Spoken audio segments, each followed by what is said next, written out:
My name is Madison Hayes, and I'm 32 years old. What happened at my sister's wedding still makes headlines in our business community. Picture this: 200 guests in a grand ballroom, my mother's hand connecting with my face so hard my diamond earring flew across the marble floor. The reason? I refused to hand over the keys to my $2 million penthouse, right there during the reception speeches. But here's what nobody expected. When the CEO of one of the city's largest investment firms walked through those ballroom doors an hour later, my mother's scream could be heard 3 floors up. The man who entered wasn't just any CEO. He controlled 40% of my father's company, and he had something very specific to say about what he'd just witnessed on a live stream. Before we dive into this story, please take a moment to like and subscribe, but only if you genuinely enjoy stories about standing your ground. Where are you watching from? Drop your location and local time in the comments below. Let me take you back to that morning when I thought I was just attending my little sister's perfect wedding. I arrived at the Grandview Hotel at 8 a.m., 3 hours before the ceremony. The ballroom looked stunning, white roses and gold accents everywhere, exactly what Sophia had dreamed about since we were kids. I'd contributed $50,000 to make this day perfect for her, though nobody would ever mention that. Madison, finally, my mother said, looking me up and down. That dress. Couldn't you have chosen something more feminine? You look like you're heading to a board meeting, not your sister's wedding. I smoothed down my navy silk dress, elegant, appropriate, and yes, probably something I'd wear to the office. Good morning to you too, Mom. Sophia looks absolutely radiant in her gown, she continued, not even acknowledging my greeting. A proper bride, you should see how she glows. The comparison wasn't new. For 32 years, I'd been the daughter who was too ambitious, too independent, too masculine in my choices. Sophia was the princess, sweet, traditional, everything our parents wanted in a daughter. Madison, can you check the seating arrangements? Dad called out. But don't reorganize everything like you always do. I bit my tongue. The seating chart was a disaster, with divorced couples placed together and business rivals at the same table. But pointing that out would just make me the difficult one again. What they didn't know, what I'd never told them, was that I wasn't just some middle manager at a random company. I was vice president of development at Hayes Capital, overseeing our entire Asia-Pacific expansion. But in this family, that achievement would somehow become another failing. Too career-focused, too independent, too much like the son they never had. Of course, Dad, I said, keeping my voice level. I'll make sure everything's perfect for Sophia. Family comes first, Madison, Dad said, appearing beside me as I adjusted a crooked centerpiece. You'll understand that when you have your own family. If you ever settle down, that is. The jab was subtle but clear. At 32, my unmarried status was apparently a bigger failure than any professional success could overcome. Richard, leave her alone, Aunt Patricia said, though her tone suggested amusement rather than defense. Not everyone can be as lucky as Sophia, finding true love so young. I focused on the centerpiece, letting their words wash over me. Around us, relatives whispered their own assessments. Still no ring on Madison's finger? All that time in the city, you'd think she'd have met someone. Poor Carol, at least she has Sophia giving her grandchildren soon. My cousin Derek smirked from across the room. Hey, Madison, maybe if you spent less time in boardrooms and more time in normal rooms, you'd have a +1 today. The laughter rippled through our relatives. I wanted to tell them about the 3 men I'd dated this year who couldn't handle dating someone more successful than them. I wanted to mention that being single was a choice, not a failure. But what was the point? She's just very particular, Mom explained to anyone listening. Always has been. Too picky for her own good. I straightened another centerpiece, my hands steady despite the familiar sting of their dismissal. They had no idea who I really was, and maybe that was for the best. So, Madison, Aunt Sally chirped during the pre-ceremony mingling, how's that little apartment of yours in the city? Must be cozy. It's a penthouse, actually, I corrected quietly. The group around us burst into laughter. Sally wiped tears from her eyes. A penthouse? Oh, Madison, you and your big city dreams. She likes to exaggerate, Sophia chimed in, gliding over in her wedding dress. Last year she said she was buying a Tesla. Can you imagine? I did buy a Tesla. It was parked outside, but I just smiled. Madison's always been ambitious, Mom said, in that tone that made ambition sound like a character flaw. Too ambitious, really. There's nothing wrong with a modest apartment, Uncle Tom added patronizingly. Not everyone can afford luxury. No shame in that, kiddo. My phone buzzed with a notification from my building's concierge about tomorrow's delivery to my 4,500 square foot penthouse on the 45th floor. The one with floor-to-ceiling windows overlooking the entire city. The one I'd paid for in cash after closing the Singapore deal. I could have shown them the photos. Could have pulled up the virtual tour I had saved. Could have mentioned the feature in Architectural Digest last month. But what would that prove? That I needed their validation? You're right, Uncle Tom, I said instead. There's no shame in living within your means. Sophia laughed, that tinkling sound she'd perfected. See? Madison's learning to be more realistic. Finally. The irony was almost poetic. Standing alone by the window, I watched the city skyline where my penthouse towered above everything else. 10 years.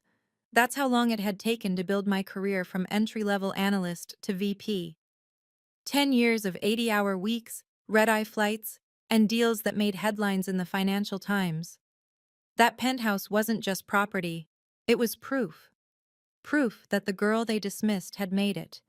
Proof that I didn't need their approval or their money or their connections. Every square foot was paid for with my own success. If I gave it to Sophia, just handed over the keys like some party favor, what would that make me? The perpetual backup plan? The family ATM who existed only to supplement their golden child's happiness? I thought about the nights I'd fallen asleep at my desk, working on proposals that would eventually net millions for the company. The promotions I'd earned while they were planning Sophia's engagement parties. The respect I commanded in boardrooms across 3 continents. None of that mattered here. To them, I was just Madison. Too masculine, too career-focused, too difficult. And if I gave in now, if I surrendered the one thing that symbolized my independence, I'd be confirming everything they believed about my place in this family. My phone screen lit up with a photo from my assistant. The view from my penthouse this morning, sun rising over the city, golden light flooding through those massive windows. She'd added a caption, "Your sanctuary awaits your return, boss." Sanctuary. That's exactly what it was. The one place where I wasn't someone's disappointing daughter or overshadowed sister, where I was simply Madison Hayes, the woman who'd built something extraordinary entirely on her own. I couldn't give that up, not even for family peace. Our Sophia, I heard Mom telling a group of guests, her voice carrying across the ballroom. She's everything a mother could want, so graceful, so caring. Did you know she volunteers at the Children's Hospital? And now she'll be such a wonderful wife. The guests cooed appropriately. Mom stood there, glowing with pride, listing Sophia's accomplishments, her teaching degree, her perfect engagement, her charity work. Not once did my name cross her lips. I'd transferred $50,000 to their account 3 months ago when Dad mentioned the wedding was getting expensive. I'd used my connections to get Sophia's wedding featured in the city's most prestigious bridal magazine. I'd even arranged for their honeymoon suite upgrade through my hotel points. Invisible. That's what I was. The family ghost who materialized only when they needed something. Such a beautiful family, someone said. You must be so proud of your daughter. Oh, we are, Dad replied, his arm around Mom. Sophia's made us so happy. Daughter, singular, as if they only had one. I turned away, but then I heard it. Dad's voice, lowered but not enough. After the toast, he whispered to Mom, we'll make the announcement about the penthouse. You're sure Madison will agree? Mom whispered back. She won't have a choice. Not in front of everyone. She's too proud to make a scene at her sister's wedding. My blood chilled. They'd planned this. It wasn't a spontaneous gesture of generosity. It was an ambush, designed to corner me using social pressure and familial obligation. Besides, Mom added, what does she need a penthouse for? It's not like she has a family to fill it. The casual cruelty of it knocked the breath from my lungs, but it also crystallized something. I wasn't going to play their game. If you've ever felt invisible in your own family, like your achievements don't matter unless they fit someone else's narrative, type "I see you" in the comments below. I see you, and your success matters, even if they don't acknowledge it. What's coming next is the moment everything changed, when private family dynamics exploded into public humiliation. Don't forget to subscribe and hit the notification bell for more stories about setting boundaries and choosing self-respect over family approval. Also, let me know where you're watching from. I love connecting with people who understand that sometimes the hardest battles are with the people who should support us most. The reception was in full swing when Dad stood up, tapping his champagne glass with a spoon. The band stopped playing. 200 guests turned their attention to him. Before we continue celebrating, he began, his voice booming through the microphone, Carol and I want to give Sophia and Brian something special. My stomach dropped. They were really doing this. As you all know, family means everything to us, Dad continued, smiling at the crowd. And there's nothing we wouldn't do for our children's happiness. Children's, plural. But his eyes were fixed on Sophia. That's why we're thrilled to announce that Madison has graciously agreed to give Sophia her city penthouse as a wedding gift. The room erupted in applause. Sophia pressed her hands to her chest and practiced surprise, though the slight smile playing at her lips told me she'd known all along. Brian wrapped his arm around her, grinning. "Oh my God, Madison," Sophia gushed into her own microphone. "Are you serious? The penthouse?"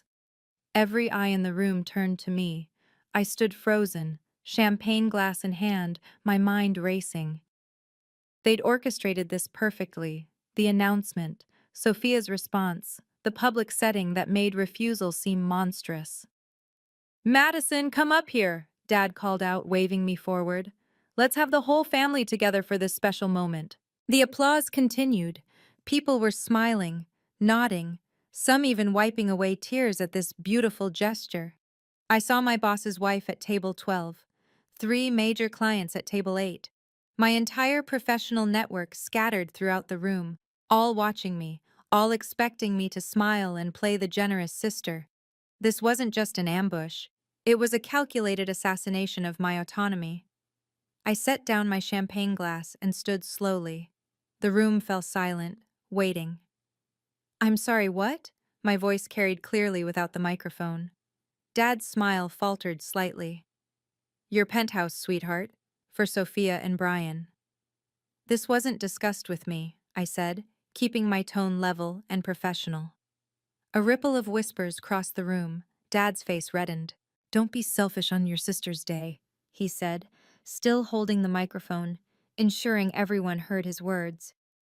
"Dad, this is inappropriate. We can discuss this privately." "There's nothing to discuss." Mom grabbed the microphone from Dad. "It's a wedding gift, from the family." "It's my property," I stated simply. "And I haven't agreed to anything." The whispers grew louder. I heard fragments. How could she? On her sister's wedding day? So selfish. Sophia's eyes welled with perfectly timed tears. "Madison, I thought you'd want me to be happy." "Your happiness doesn't require my home, Sophia." "It's just a property," Dad boomed. "You can buy another one." "Then you buy her one," I replied. Gasps echoed through the ballroom. Someone at table 3 actually clutched their pearls. The wedding photographer kept shooting, his camera clicking rapidly. "Madison, please," Brian interjected, trying to play peacemaker. "We'd take such good care of it." "I'm sure you would, but the penthouse is not available." Mom's face had turned an alarming shade of purple. Dad looked like he might have a stroke. And Sophia? Sophia's mask of sweetness was cracking. revealing something uglier underneath. "Come on, Madison," Aunt Sally called out. "It's family." "You don't even have a family to fill it," Uncle Tom added. "Sophia needs it more." "She's getting married, starting a life," someone else chimed in. "What do you need all that space for?" The pressure mounted from every direction. Each comment another stone added to the wall they were building around me. "Be reasonable," my cousin Derek shouted. "Stop being so difficult." "It's not like you can't afford another place," Aunt Patricia added, "with your big important job." The sarcasm in her voice was unmistakable. They still didn't believe I was successful. Even now they thought the penthouse was some kind of fluke or exaggeration. "That's generous of you to assume," I said, my voice steady despite the hurricane inside me. "But my financial situation isn't up for public discussion." "Everything's about money with you," Mom spat into the microphone. "Your sister's happiness should matter more than property. If Sophia's happiness depends on taking what's mine, perhaps we should examine that." More gasps. Someone at the back actually booed. The photographer was still shooting, his flash creating a strobe effect across the scene. Through it all, I kept my hands steady at my sides. No trembling, no tears. I'd negotiated with CEOs who ate junior executives for breakfast. I'd stood my ground in boardrooms where millions were at stake. I wasn't going to crumble now, not in front of people who'd diminished me my entire life. "The penthouse is not available," I repeated, each word clear and final. My phone vibrated insistently in my clutch. I pulled it out, needing a moment's distraction from the hostile stares. 3 missed calls from MC and a text that made my pulse quicken. "Saw the livestream, on standby." Livestream? I glanced around and spotted Brian's younger brother, phone propped up on table 6, streaming the entire reception to Facebook Live. The red live indicator blinked mockingly. How many people were watching this disaster unfold in real time? Another text from MC. "Your call, say the word." Marcus Chen. My mentor, my boss, and coincidentally, the man who owned 40% of my father's company, though Dad had no idea his silent partner and his daughter's CEO were the same person. We'd kept that information compartmentalized for exactly this kind of situation. "Madison, put the phone away," Mom snapped. "This is family time." "Apparently, it's also public entertainment," I said, nodding toward the live stream setup. "Your son-in-law's family is broadcasting this to the internet." Brian's brother quickly grabbed his phone, but the damage was done. Who knew how many people had already seen my parents trying to publicly coerce me into surrendering my home? "Wait for my signal," I texted back to Marcus, then slipped my phone back into my clutch. "So dramatic," Sophia sighed into the microphone, playing the victim perfectly. "All this fuss over a piece of property. I thought my sister loved me enough to want to help start my marriage off right." The crowd ate it up. Poor Sophia, rejected by her cold, selfish sister. But I noticed something. Dad kept checking his phone too, his face growing paler with each glance. The live stream had consequences he hadn't anticipated. "Your wedding is trending, by the way," I told Sophia quietly. "Congratulations." Standing there, surrounded by judgment, a memory surfaced from 6 months ago. Marcus had insisted on adding an unusual clause to my penthouse purchase agreement. "Trust me," he'd said, reviewing the papers. "You want protection against third-party interference, especially coercion from family members." I'd laughed it off then. My family was difficult, not dangerous. But Marcus, who'd built an empire from nothing, knew better. "If anyone tries to force you to transfer ownership under duress," he'd explained, "this clause activates. The company retains right of first refusal and can intervene to protect the asset, and you." The penthouse had originally been a corporate property, transferred to me as part of my compensation package. The paper trail was impeccable, the ownership legitimate. But that clause 15.3, I remembered, gave Hayes Capital legal standing to intervene if someone tried to force me to surrender it. It wasn't just about property law. It was about protecting executives from exactly this kind of manipulation. Marcus had seen too many successful women pressured into giving up their assets to family members who felt entitled to their success. Madison's always been stubborn, Dad was saying to the crowd, trying to salvage the situation. But family comes first. She knows that. Family doesn't ambush each other, I said quietly, but my voice carried. The room went silent again.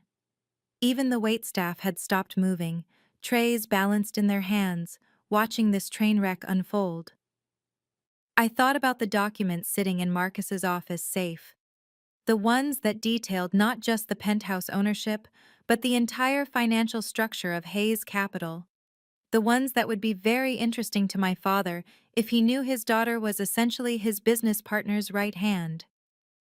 Thank God for that clause Marcus insisted on.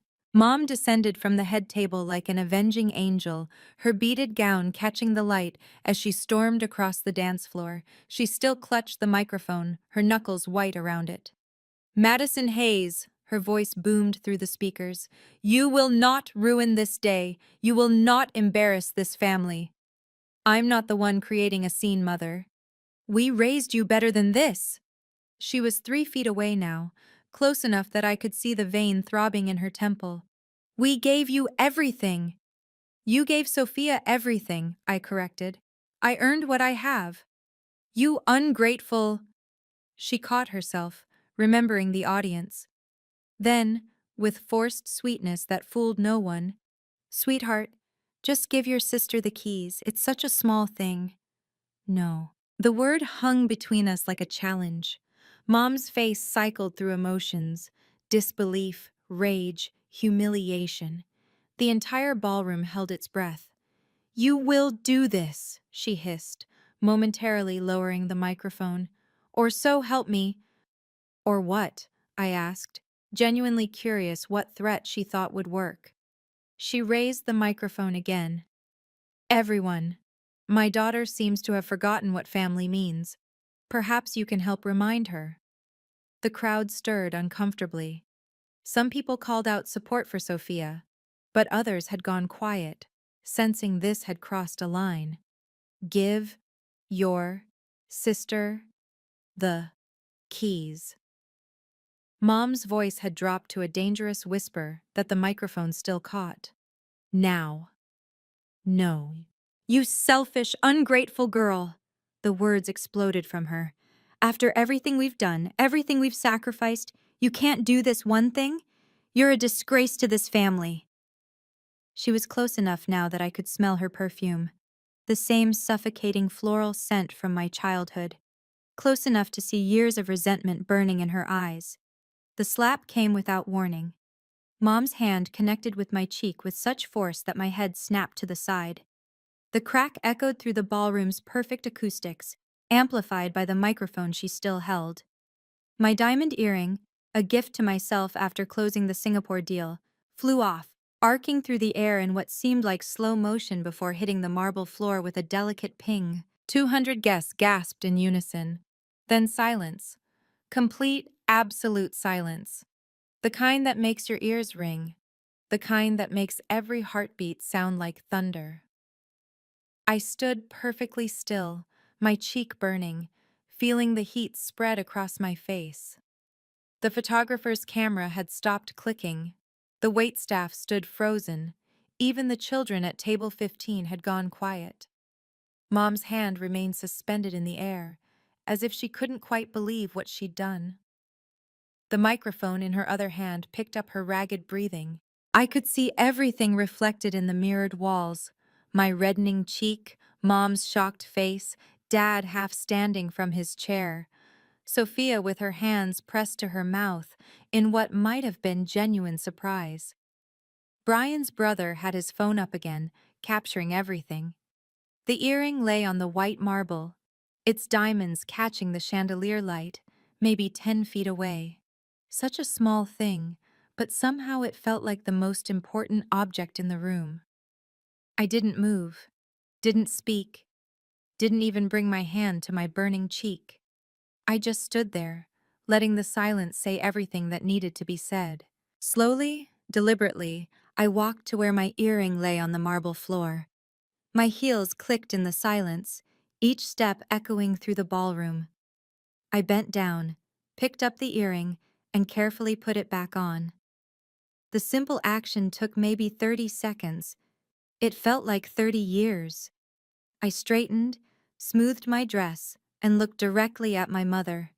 She'd lowered her hand, but still gripped the microphone, her face a mixture of defiance and dawning horror. "Excuse me," I said, my voice perfectly steady. Then I turned to the head table. "Congratulations, Sophia. I hope your marriage brings you joy." I picked up my clutch from my table and walked toward the exit. Not rushing, not running, just walking with the same measured pace I used when leaving board meetings. "Madison!" Dad called out. "Madison, wait!" I didn't stop, didn't turn around. Behind me, the ballroom erupted in chaos. Voices rising, chairs scraping, someone crying. But I kept walking.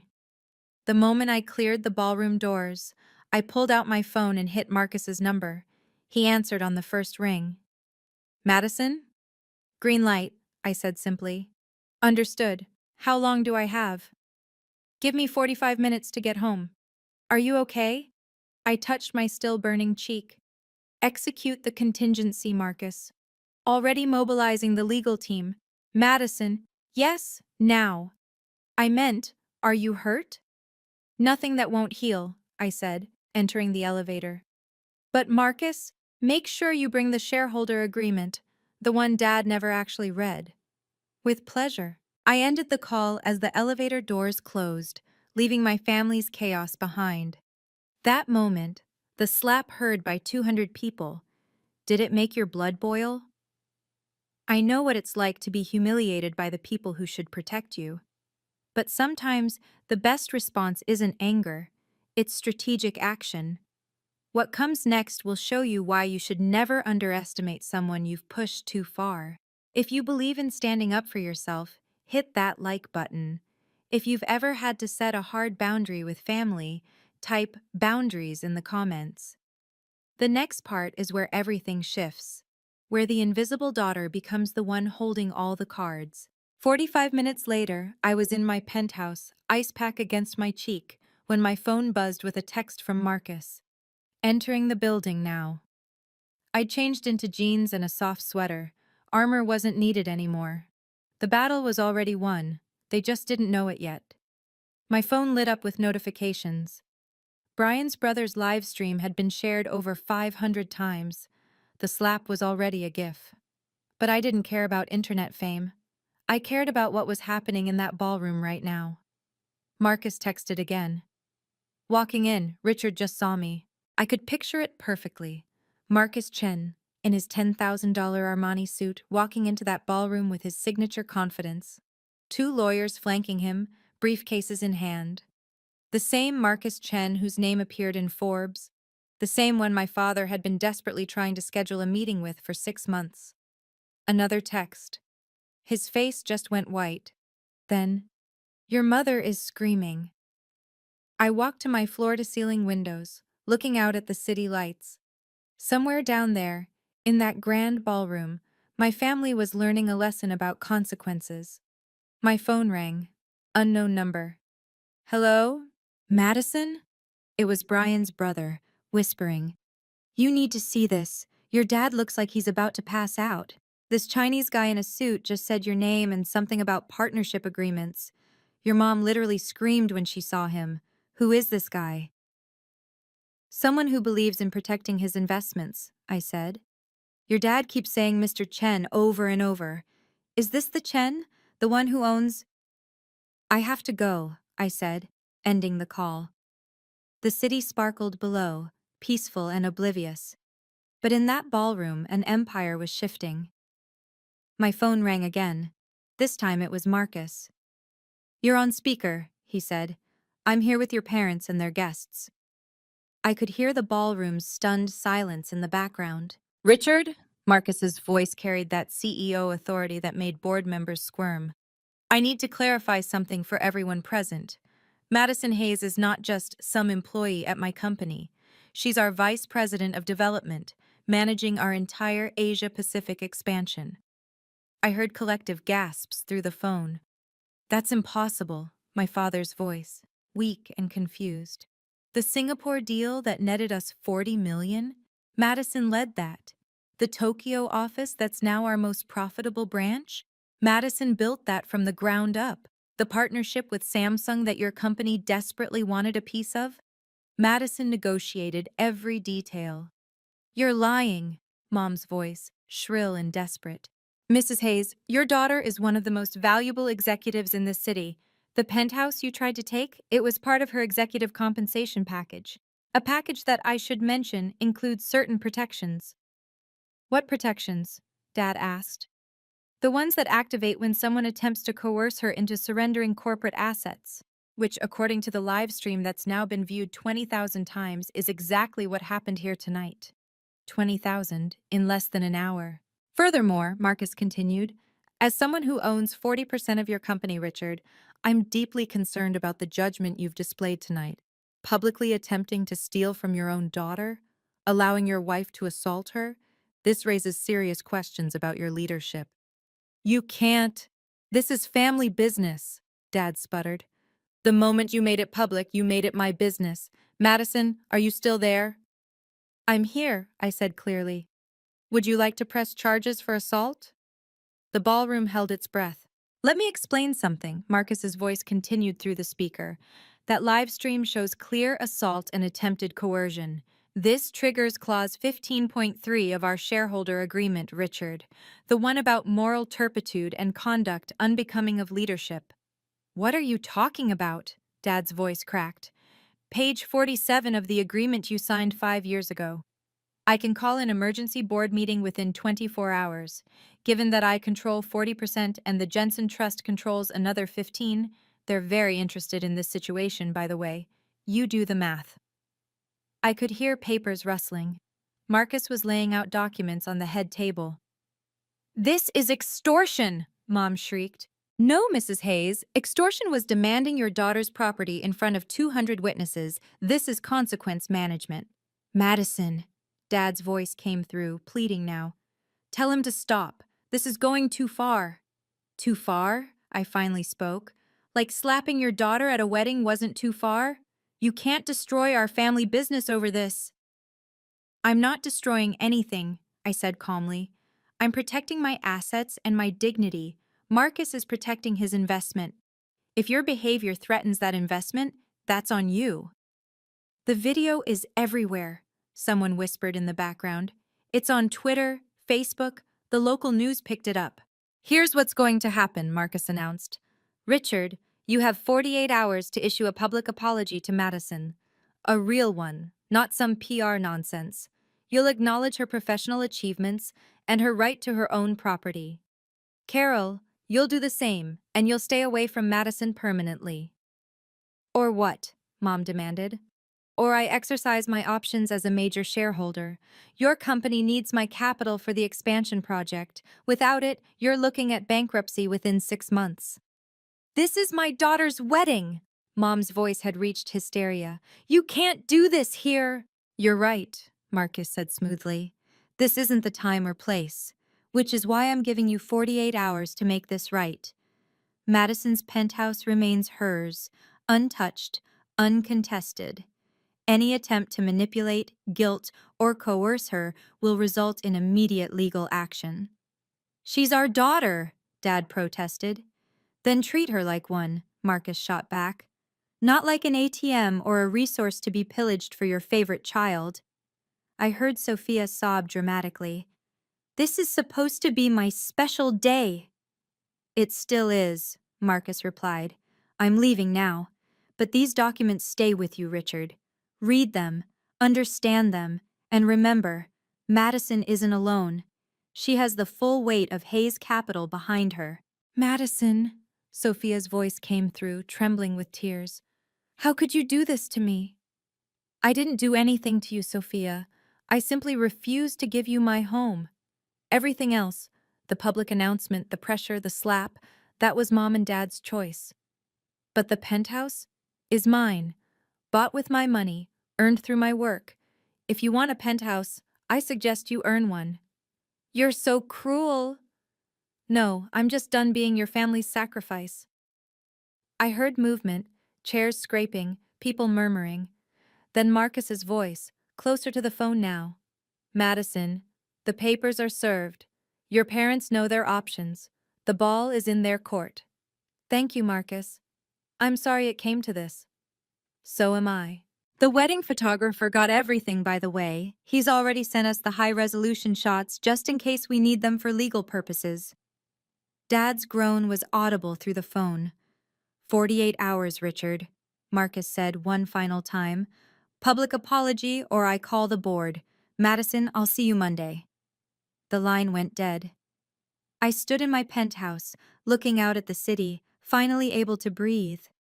My cheek still stung, but something else had lifted. 32 years of weight I hadn't realized I'd been carrying. Within 2 hours, my phone was exploding with messages. The video had gone beyond viral. It was everywhere. Entitled Parents Demand Daughter's $2 penthouse at wedding was trending on 3 platforms. Sophia called 15 times. I didn't answer. Mom texted, "You've ruined everything. Your sister's wedding is destroyed. Guests are leaving. Are you happy now?" Dad's message was different. "We need to talk, please." But the most interesting messages came from unexpected sources. 3 of Dad's biggest clients had seen the video. "Richard, I'm concerned about what I just witnessed. We need to discuss our contract." Jim Patterson, Patterson Industries. "This is deeply troubling behavior. My wife is insisting we reconsider our partnership." David Kim, Kim Electronics. "I don't do business with people who hit their children. Contract terminated." Sarah Williams, Williams Logistics. "That last one was a $3 million annual contract. Gone." Brian's family group chat, which I'd been added to months ago, was in chaos. His mother, "We're leaving. This is disgraceful." His father, "The wedding is off until we understand what kind of family we're joining." The wedding was falling apart, and I wasn't even there. Marcus texted privately, "Your father just called. He's panicking about the clients. 3 more have reached out with concerns." Then, the most satisfying message of all, from someone who'd recorded everything. "Your mom fainted when she realized the CEO of Hayes Capital was your boss. Like, actually fainted. They had to call paramedics." I poured myself a glass of wine from the bottle I'd been saving for a special occasion. If standing up for myself wasn't special, what was? My assistant texted, "Boss, you're trending. Also, 5 headhunters have already called asking if you're looking for new opportunities." Apparently, standing up to toxic family is very in right now. I laughed, actually laughed, for the first time in days. By Monday morning, the business community had chosen sides, and it wasn't even close. The video had been shared in every major business network in the city. The narrative was clear. Successful daughter refuses to be bullied by entitled parents. CEO steps in to protect valuable executive from family exploitation. Dad's company lost 6 contracts in total. The expansion he'd been planning for 2 years was dead in the water. Without Marcus's capital and with the client exodus, he'd have to downsize. Sophia's honeymoon to Bali was canceled. Not by her, by Brian's family. They wanted to reassess the relationship dynamics before moving forward. The wedding gifts were being returned, but the most unexpected consequence came from my own company. Marcus called me into his office Monday afternoon. "The board wants to promote you," he said without preamble. "Senior VP of Global Operations. The Asia-Pacific success, combined with how you handled the situation, they're impressed." I got slapped at a wedding. That impressed them? "You stood your ground against massive social pressure. You protected company assets. You maintained composure under extreme duress. That's exactly the kind of leadership we need. And the fact that you had to intervene shows you know when to leverage your resources." Madison, "I've seen a lot of executives crumble under family pressure. You didn't just stand firm, you won." The promotion came with a 40% raise and stock options, enough to buy another penthouse if I wanted. Not that I needed another one. The one I had was perfect, a symbol of everything I'd achieved without my family's help or approval. I donated the raise bonus to a women's shelter that helped abuse victims leave toxic situations. It felt like the right thing to do. Dad's public apology came exactly 47 hours after Marcus's ultimatum. It was stiff, clearly written by lawyers, but it did the job. I apologized to my daughter Madison for my inappropriate behavior at the recent family event. I acknowledge her professional achievements and her right to her own property. This matter is now closed. Mom refused to apologize. She went on a social media rant instead, calling me ungrateful, selfish, and corrupted by corporate culture. The rant was screenshot and shared thousands of times, usually with comments like, "I see where the problem started," and "narcissist mother spotted." Sophia texted me a week later. "You ruined my life. Brian's family is making us go to counseling before they'll agree to the marriage. They think my family is toxic." "They're not wrong," I replied. "I hate you." I know. The extended family split into camps. Some sided with my parents, saying family should come first. Others reached out privately, sharing their own stories of being the scapegoat, the ATM, the one who was never good enough. Cousin Derek messaged, "I'm sorry for what I said. I didn't know they treated you like that all the time." Aunt Patricia, "Your mother is my sister, but she was wrong. I'm proud of you for standing up." But the most surprising message came from Brian. "I didn't know about the penthouse ambush. I would have stopped it. Sophia needs to grow up, and maybe this is the wake-up call she needs. I'm sorry about your mom hitting you. That was assault, plain and simple." At least someone in that family had sense. I changed the locks on my penthouse the next day. Building security was given a list of people who were permanently banned from the property. My parents' names were at the top. The doorman, James, who'd known me for 3 years, pulled me aside. "Ms. Hayes, I saw the video. Good for you. My daughter went through something similar. Family isn't always family, you know?"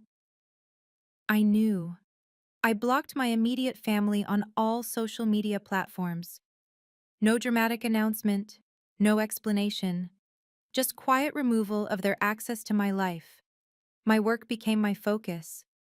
The promotion meant managing teams across 12 countries. I threw myself into it, building something meaningful without the weight of family expectations. Marcus became more than a boss. He became the mentor my father never was. "You know," he said over coffee one morning, "the best revenge is a life well lived without them." 3 months later, I got a text from an unknown number. It was a photo of Sophia's wedding gift, the one I'd sent after everything calmed down. A certificate for 6 months of family therapy sessions. "This is insulting," the message read. "It's necessary," I replied, then blocked that number too. My penthouse became what it was always meant to be, a sanctuary, a place where no one could demand, belittle, or diminish me. The floor-to-ceiling windows that looked out over the city reminded me daily that I'd built something they couldn't take away.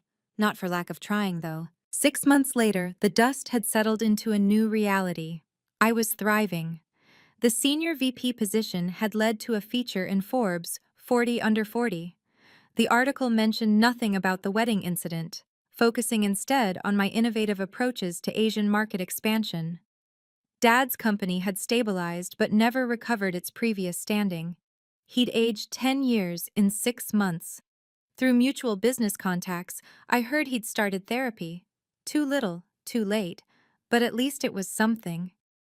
Mom doubled down on her victim narrative, telling anyone who'd listen about her ungrateful daughter who chose money over family. Most people had seen the video. They knew better. Sophia's marriage to Brian lasted exactly 4 months. The counseling had revealed deeper issues: entitlement, inability to take responsibility, expecting others to provide for her. Brian's family had been right to be concerned. The divorce was quiet but final. She texted me once. "I hope you're happy. You got what you wanted." "I got what I earned," I replied. "There's a difference." The family I found at Hayes Capital became my real family. We celebrated wins together, supported each other through challenges, and never once did anyone demand I sacrifice my success for their comfort. Marcus and his wife invited me to their family dinners. His daughters, both in college, looked up to me. "You're proof we don't have to shrink ourselves for anyone," the older one said. That was worth more than any approval my birth family could have given. So here's what I learned from that disaster of a wedding. Blood doesn't make you family, respect does. Success isn't something you owe to people who never supported your journey. And sometimes, the most powerful thing you can say to toxic family is nothing at all. My penthouse remains mine. Every morning, I watch the sunrise through those floor-to-ceiling windows, coffee in hand, grateful for the peace I fought to protect. It's not just property, it's proof that I chose myself when everyone expected me to choose them. If you're struggling with family who demand more than they give, who take credit for successes they didn't support, who expect you to light yourself on fire to keep them warm, know this: your boundaries matter. Your success is yours. Your peace is worth more than their approval. You don't owe anyone your hard-earned achievements just because you share DNA. You don't have to accept disrespect in the name of family harmony. And you certainly don't have to tolerate abuse, whether it's physical like that slap or emotional like years of being treated as less than. The price of my freedom was high. I lost my birth family. But what I gained was worth it. Self-respect, genuine relationships, and a life built on my terms. Your story might be different, but the principle remains.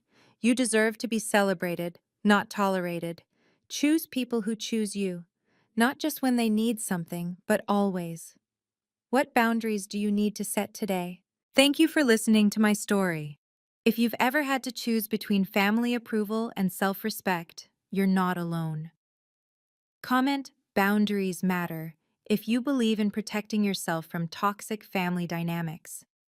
Share this story with someone who needs to hear that it's okay to choose yourself.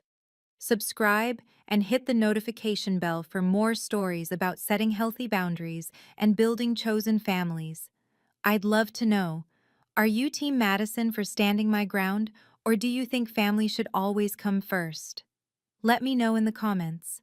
Remember, your peace is non-negotiable.